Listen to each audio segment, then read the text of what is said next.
बदन सिंह 1723 से 1756। ठीक है, साफ दिख रहा है ना? ये फेस वाला और कर रखा है, जब बोलता हूं तो फेस पर ज़्यादा फोकस रहता है ना। चलो तो देखिए, हमारा जो पहला वीडियो था उसमें हमने इनके संघर्ष के बारे में समझा कि किस प्रकार चूड़ामन जो है उसका संघर्ष होता है, और जो पावर है वो जयपुर के जयसिंह के सहयोग से बदन सिंह के पास आ जाती है। और बदन सिंह जो है वो 1723 से लेकर 1756 तक ये शासनकाल होता है। तो जो पहले पावर जो थी, सत्ता जो थी, क्षेत्र था, अधिकार क्षेत्र था, वो किसके पास था?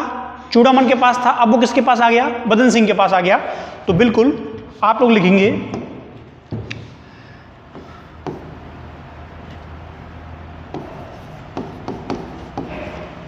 चूड़ामन का क्षेत्र या जागीर बदन सिंह को प्राप्त होती है,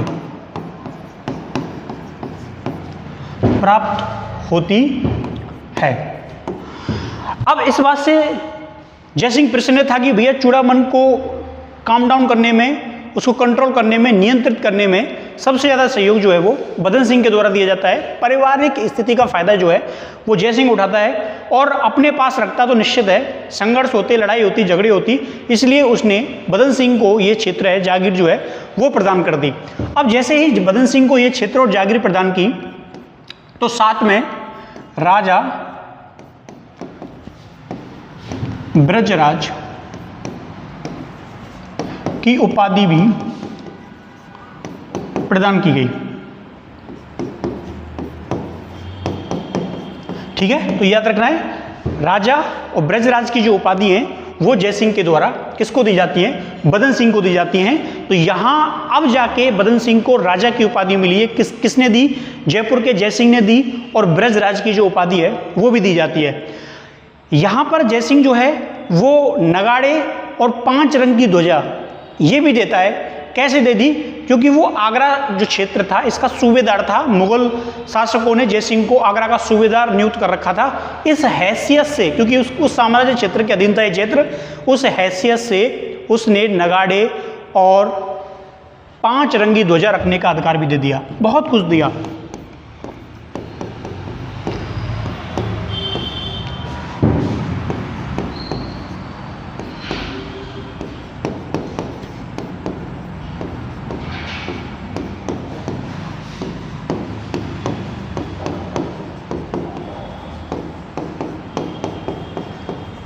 ठीक है, तो एक तो नगाड़े रखने का अधिकार दे दिया, पंचरंगी ध्वजा रखने का अधिकार दे दिया। आप लोग शासकों के अधिकतर जो महल होते हैं इनके ऊपर ये ध्वजाएं जो हैं वो पहले फहराई जाती थी। बहुत सारे लोग जो हैं वो अब भी फहराते हैं। ठीक है, लेकिन जनता का अब इनमें इतना इंटरेस्ट है नहीं। लेकिन आपको याद रखना है, पंचरंगी ध्वजा राजा ब्रजराज की उपाधि और चूड़ामन क्षेत्र की जो जागीर है वो किसको सौंप दी जाती है? बदन सिंह को सौंप दी जाती है। तो यहाँ से जो जाट और कछुआओं के बीच संघर्ष चला रहा था वो संघर्ष समाप्त हो जाता है। जो चूड़ामन ने संघर्ष छेड़ रखा था, हालत खराब कर रखी थी, वो अब दोस्ती में बदल गया। तो यहाँ से जाटों व कछुआओं के मध्य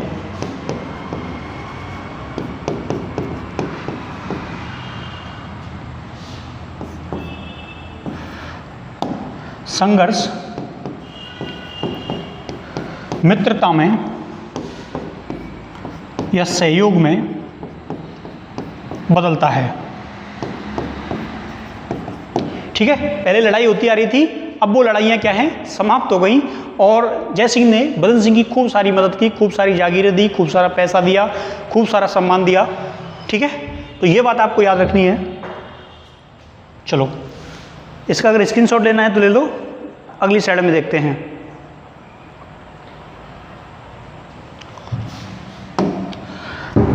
देखो और क्या दिया? ये जो मथुरा क्षेत्र है, मथुरा है,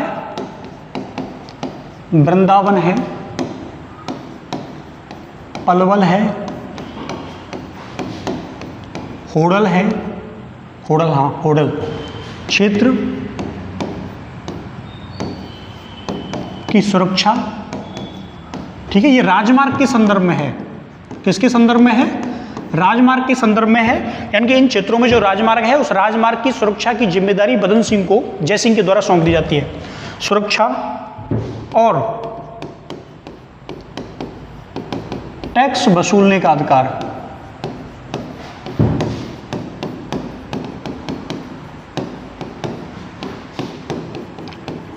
दिया गया, ठीक है। कोई बताते हैं इससे यहां से 50 से 80 लाख रुपए की इनकम होती थी उस समय बहुत ज़्यादा पैसे थे ये। तो ये भी सौंप दिया जाता है, किसको? बदन सिंह को सौंप दिया जाता है, ठीक है। क्या क्या सौंप दिया गया?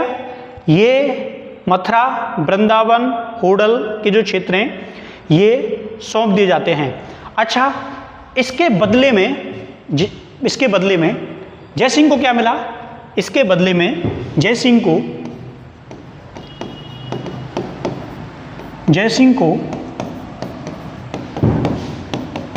बदन सिंह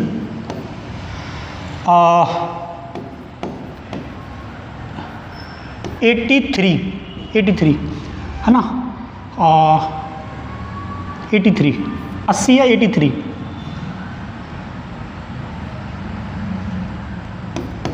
रुपये वार्षिक टैक्स देगा। देखो, इनकम बहुत ज़्यादा थी लेकिन काम भी बहुत ज़्यादा था, तो इसमें से 83,000 रुपये जो टैक्स के हैं वो कहाँ पहुँच जाएंगे? जयसिंह के पास पहुँच जाएंगे, पेशकश के रूप में पहुँच जाएंगे। अब देखिए, बदन सिंह डीग को अपना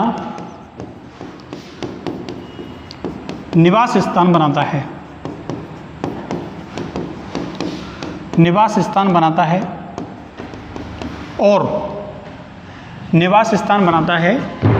और डीग में नए बाग, सड़कें,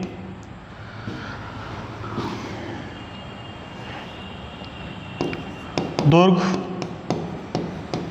महल आदि का निर्माण कराया।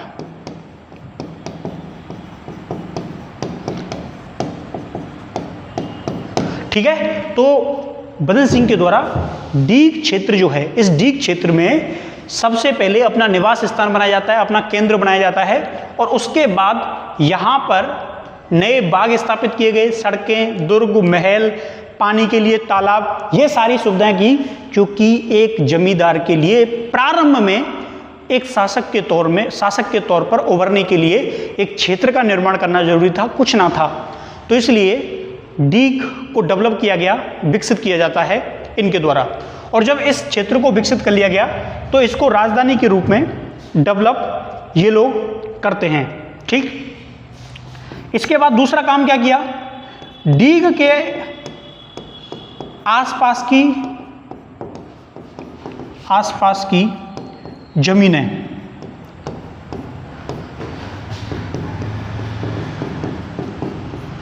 किसानों का समर्थन,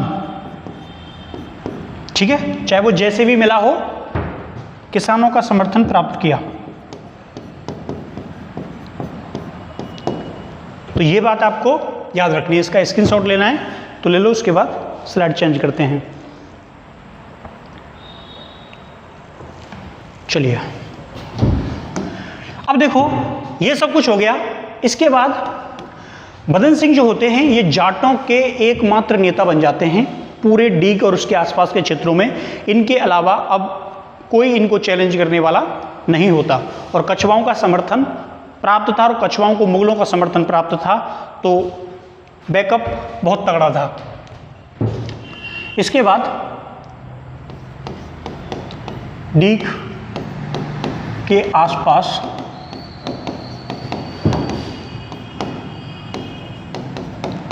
जाटों के एकमात्र नेता बनते हैं। ठीक है, दूसरा, बदन सिंह जयपुर में हवेली का निर्माण करते हैं। ठीक है, हवेली का निर्माण करते हैं। क्यों करते हैं हवेली का निर्माण?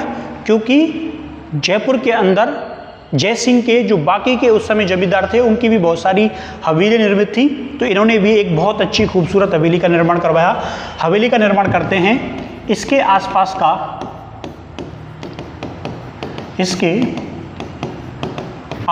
का क्षेत्र बदनपुरा के नाम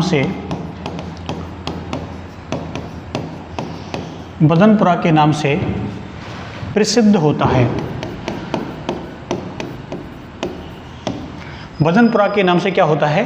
प्रसिद्ध होता है। तो ये बात आपको याद रखनी है कि बदनपुरा क्षेत्र कहलाया। जो बदन सिंह की जयपुर में क्या थी? हवेली थी, और उसके आसपास का जो क्षेत्र था वो बदनपुरा कहलाया। ठीक है, यहाँ तक कंप्लीट हो गया। अब देखो, एक सवाल आता है कि जय सिंह को इतनी सारी चीज़ें मिली, अभी और मिलने वाली हैं, इसके बदले में जय सिंह की क्या चाहत थी? तो जय सिंह की चाहत थी कि भरतपुर और यहाँ की जो आसपास के लोग हैं, किसान हैं, जाट हैं, इनका समर्थन मिल जाए। ठीक है, और बिल्कुल वैसा ही होता है। तो बदनपुरा के नाम से प्रसिद्ध होता है ये क्षेत्र। आगे देखो,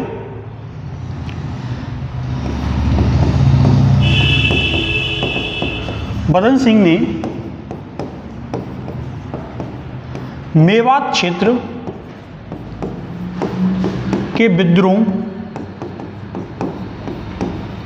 विद्रोह का दमन किया। मेवात क्षेत्र के विद्रोह का क्या किया? दमन किया।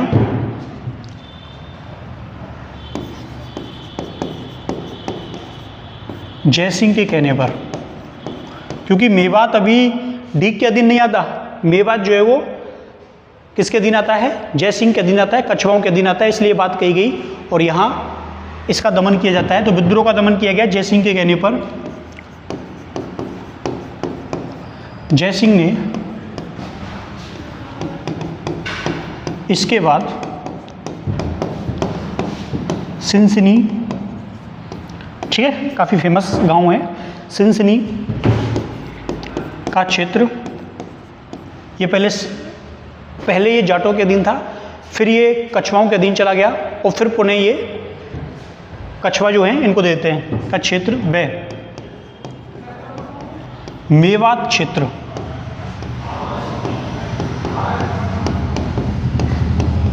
बदन सिंह को दे दिया जाता है। तो इस प्रकार मेवात क्षेत्र जो है वो भी दे दिया गया और जो सिनसिनी क्षेत्र है वो भी दे दिया जाता है। ठीक है, आपने देखा अभी कि किस प्रकार बदन सिंह जो है ये इंपॉर्टेंट क्षेत्र प्राप्त कर लेता है सहयोग के बदले। किसके बदले? सहयोग के बदले। ठीक है, चलिए अब देखिए ये सब कुछ हो रहा था, तो मैंने आपको बताया इसके बदले में जय सिंह को जाटों का समर्थन चाहिए था, मदद चाहिए थी, और बिल्कुल ऐसा ही होता है।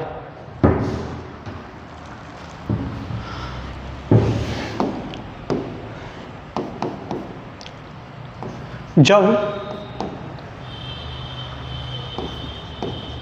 जय सिंह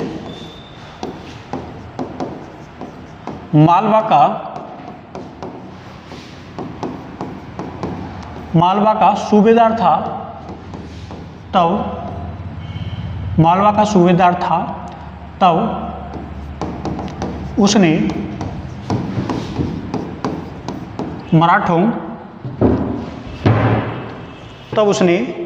मराठों के विरुद्ध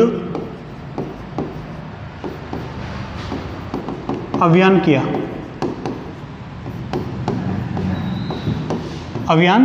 किया जिसमें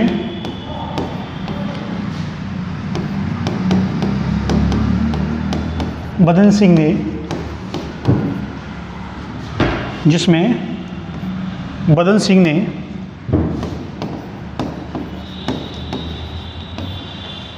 सूरजमल, क्योंकि सूरजमल जो है अभी शासक नहीं बना, सूरजमल के नेतृत्व में सेना भेजी। ठीक है, तो जो मालवा अभियान हुआ था तो मराठों के विरुद्ध जाटों की सेना भरतपुर डीग से चल के कहाँ पहुँचती है, मालवा पहुँचती है।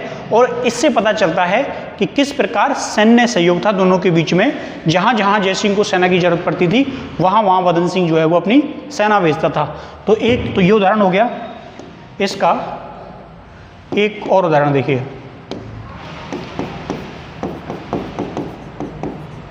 गगवाना के युद्ध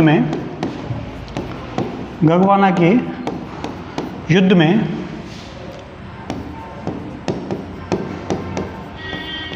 जयसिंह के पक्ष में पुणे सूरजमल के नेतृत्व में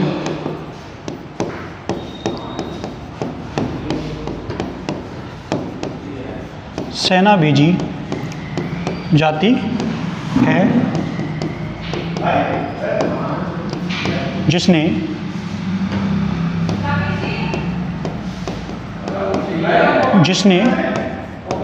कछवाहों के पक्ष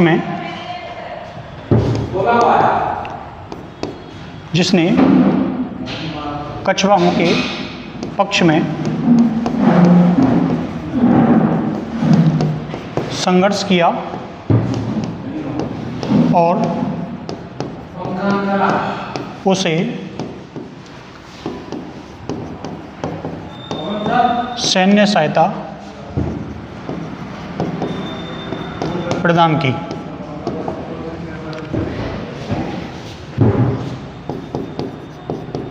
जिससे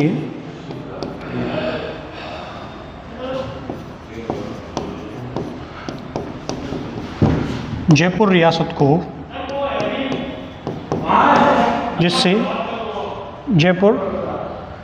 को अपने साम्राज्य में विस्तार करने में मदद मिलती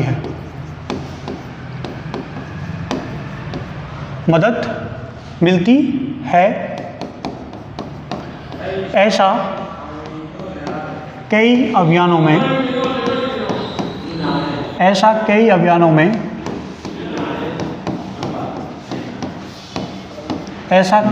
में होता है और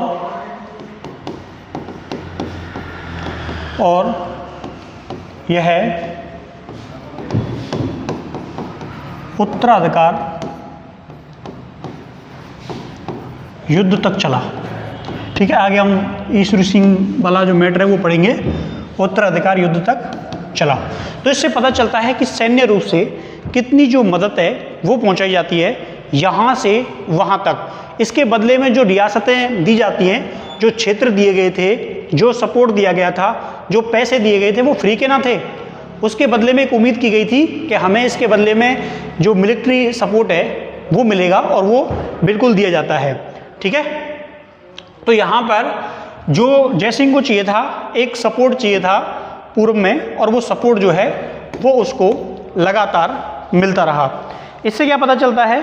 इससे पता चलता है कि जो जयसिंह है वो कूटनीतिक रूप से बहुत ज़्यादा मजबूत हो गया था, क्योंकि पूर्व में उसके पक्ष में उसने एक बड़ा जन समर्थन जो है वो हासिल कर लिया था। इसके बाद बदन सिंह अपनी सैन्य स्थिति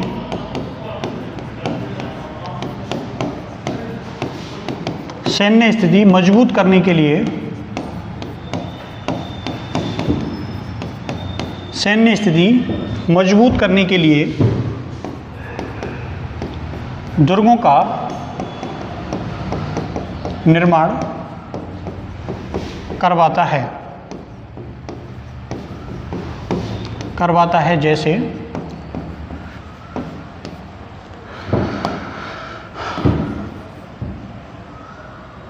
जैसे डीग, कुमेर,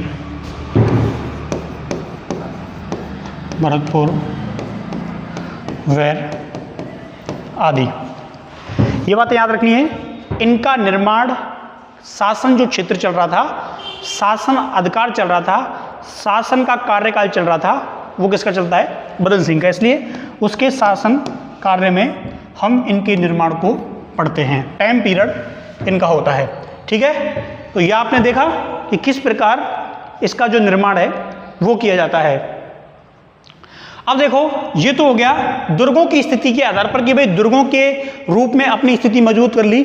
लेकिन आपने एक अकबर की नीति पढ़ी थी, सुलह कुल की नीति, जिसमें वो वैवाहिक संबंध स्थापित करता है और सामंजस्य बिठा के, संधि करके, समझौता करके कैसे भी अपनी स्थिति मजबूत करता है। तो यही जो थ्योरी है वो अपनाई जाती है। यही नहीं, मतलब थोड़ी अपडेट थ्योरी जो है वो अपनाई जाती है। और मथुरा के अंदर कई सारे अमीर जो वर्ग थे उनसे विवाह किया। बदन सिंह ने मथुरा के कई अमीर चौधरी परिवारों में वैवाहिक संबंध स्थापित किए। वैवाहिक संबंध स्थापित किए जिससे मथुरा और उसके आसपास, मथुरा और उसके आसपास सैन्य स्थिति मजबूत होती है। ठीक है, सैन्य स्थिति मजबूत होती है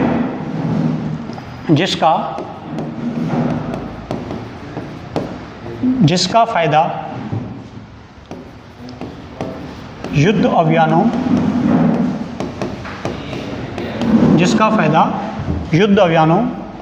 व सैन्य संघर्षों में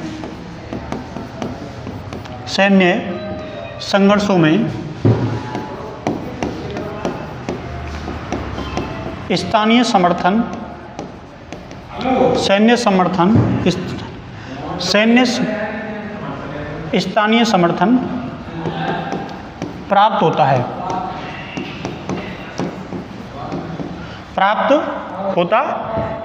तो जो मथुरा है, मथुरा के आसपास के क्षेत्र हैं, यहाँ लोकल सपोर्ट मिल जाता है।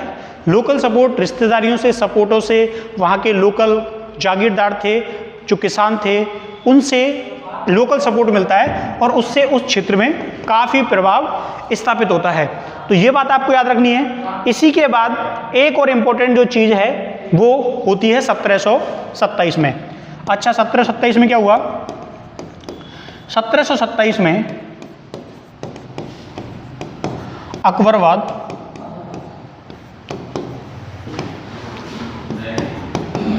भुसावर,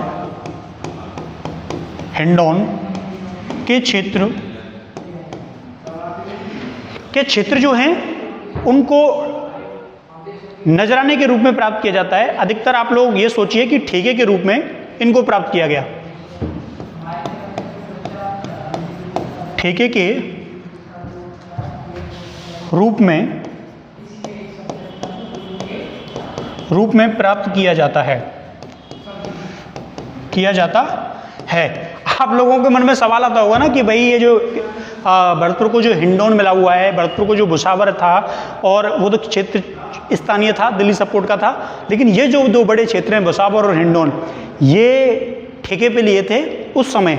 ठीक है, पैसों के बदले लिए थे और यहाँ से टैक्स वसूल करते थे और उससे, तो ये आपको याद रखना है, हिंडौन, बुसावर और अकबराबाद, ये क्षेत्र जो हैं वो ठेके पर प्राप्त किए गए थे। ठीक है, चलिए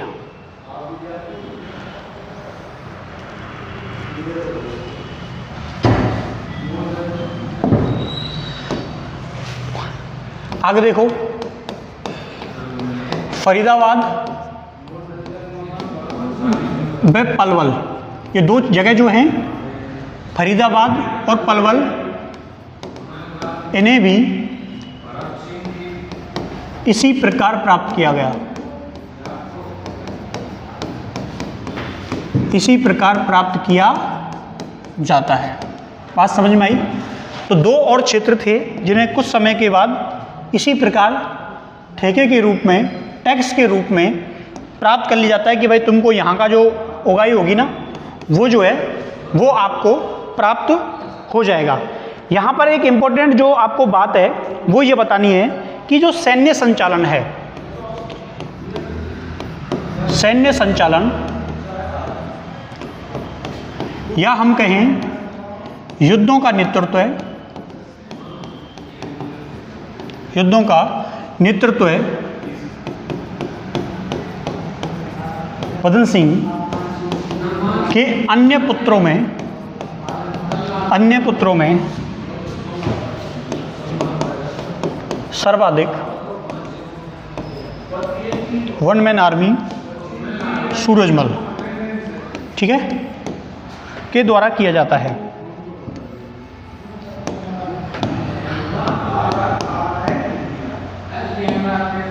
सूरजमल के द्वारा किया जाता है, किया जाता है। तो यह बात आपको याद रखनी है कि बहुत सारे सैन्य अभियान जो हैं वो किसके नेतृत्व में किए जाते हैं? सूरजमल के नेतृत्व में किए जाते हैं।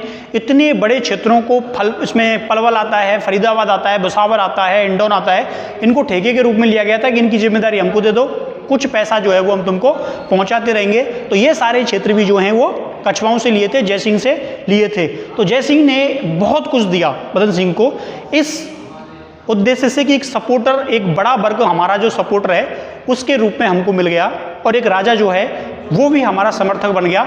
इससे अच्छा क्या होगा? तो ये बात आपको याद रखनी है। लेकिन एक जो बैड न्यूज है, गलत न्यूज है, वो क्या आती है? गलत न्यूज जो है वो ये आती है कि पर्शियन हिस्ट्री ऑफ जार्स में एक बात हमको मिलती है,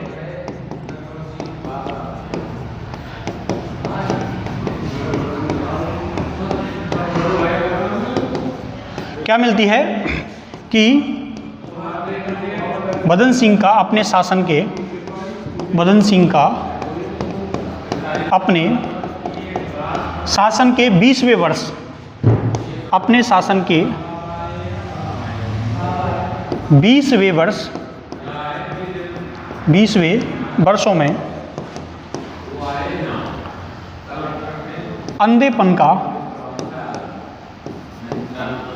अंधेपन या ना दिखना का शिकार हो जाते हैं, का शिकार हो जाते हैं, जिस कारण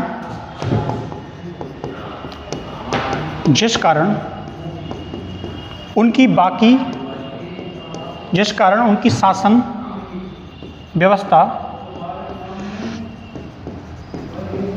सूरजमल के द्वारा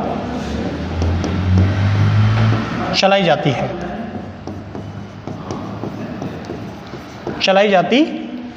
तो ये बात आपको याद रखनी है। केवल 20 साल, 20 ईयर ओनली, हम लोग पढ़ रहे थे 23 से। कहाँ से पढ़ रहे थे हम? 23 से पढ़ रहे थे। तो आप लोग लगाइए 23 से 43 तक, 23 से 20 साल बाद तक, यानी कि लगभग 43 तक, 1743 तक ही कंट्रोल केवल बदन सिंह का रहता है। उसके बाद शासन सत्ता और निर्णय जो है वो सूरजमल के कंट्रोल में आ जाते हैं। तो 1743 तक लगभग आप मानो बदन सिंह के जीवित रहते हुए 13 वर्ष जो शासन है वो सूरजमल के द्वारा ही चला जाता है। ठीक है, चलिए आगे देखते हैं कि ये जब सब कुछ हो जाता है तो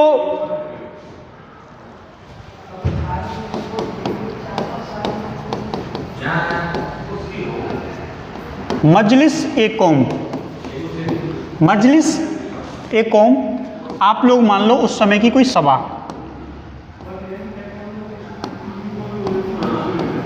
मजलिस ए कौम या उस समय की कोई सभा की अध्यक्षता करते थे। फिर वो बाद में बैठ गए रिटायरमेंट होके की अध्यक्षता करते थे, निर्णय सुनते थे कि भाई हमारे यहाँ कोई विवाद होता था उसका निपटारा कर लेते बैठे बैठे।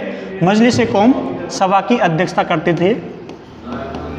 सुनना और देखना दोनों अलग होता है। इसलिए न्याय की जो देवी होती है ना, उसकी आंखों पे पट्टी बंधी होती है, तो वो केवल सुनते थे निर्णय, भाई इसने गलत किया है, जो आदमी बोलते थे उसी आधार पर जजमेंट की अध्यक्षता करते थे और मामलों का निपटारा करते।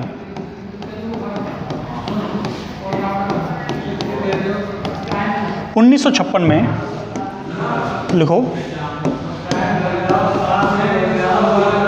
7 जून 1956, सॉरी 1756, 7 जून 1756 को डीग में मृत्यु हो जाती है, मृत्यु हो जाती है। तो देखो इस प्रकार 7 जून 1756 को इनकी मृत्यु हो जाती है। कहाँ हो जाती है? डीग में हो जाती है। तो हमने बदन सिंह को समझा, जाना, कुछ गहराई की बातें भी पढ़ी जो अब तक आज आपने ना सुनी होंगी या ना जानी होंगी।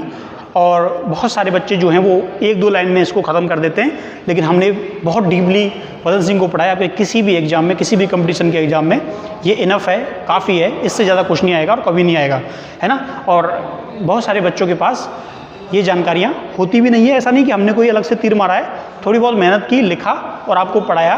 तो आज हमने बदन सिंह को कंप्लीट किया है। नेक्स्ट वीडियो में हम सूरजमल के बारे में ज़्यादा विस्तृत जानकारी जो है वो प्राप्त करेंगे। तो आज के लिए इतना ही, मिलते हैं जल्द नेक्स्ट लेक्चर में। तब तक के लिए थैंक यू, धन्यवाद, बाय बाय। अगर आपका कोई सवाल है इससे जुड़ा हुआ तो आप लोग कमेंट सेक्शन में पूछ सकते हैं बिना झिझक के। अगर आपने अभी तक इस चैनल को सब्सक्राइब नहीं किया है तो subscribe this channel. Thank you.